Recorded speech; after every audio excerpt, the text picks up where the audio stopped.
এই যে দুজনকে স্নান করিয়ে দিয়েছি। আমি জানি না ক্যামেরাটা কতটা তোমরা বুঝতে পারছো। তো এই যে মৌসম্বি নিয়েছি।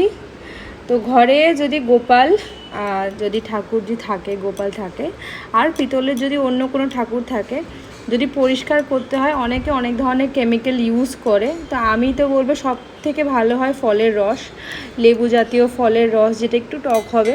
তো ফলের রস দিয়ে পরিষ্কার করলে খুব চকচক করে, আর তার সঙ্গে এটার মধ্যে কোনো কেমিক্যাল নেই, অর্গ্যানিক। তো এইটা হয়তো তোমাকে ভিডিওতে লাগছে জানি না, কিন্তু আমি অনেকটাই পরিষ্কার করে দিয়েছি। মানে যদি সামনাসামনি দেখাই, এখানে আলোটার জন্য হয়তো একটু কম লাগছে, কিন্তু পুরো চকচক করছে। আমি অনেকক্ষণ ধরেই পরিষ্কার করছিলাম, তাই ভাবলাম তোমাদের কাছেও শেয়ার করি।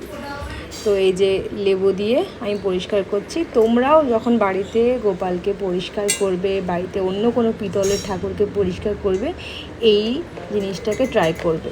কোনো কেমিক্যাল দিয়ে কিন্তু প্রাণ প্রতিষ্ঠা করার পরে মানে করা উচিত না, ঠিক আছে? তো সেইখানে দাঁড়িয়ে আমি বলতে পারি কেমিক্যাল ফ্রি ফলের রস দিয়ে স্নান করাও, একটুখানি পরিষ্কার করবে, দেখবে চকচক করবে। আমার কিন্তু ক্যামেরাতে কতটা তোমরা বুঝতে পারছো আমি জানি না, কিন্তু আমি তিনজনকেই কিন্তু খুব সুন্দরভাবে পরিষ্কার করে দিয়েছি।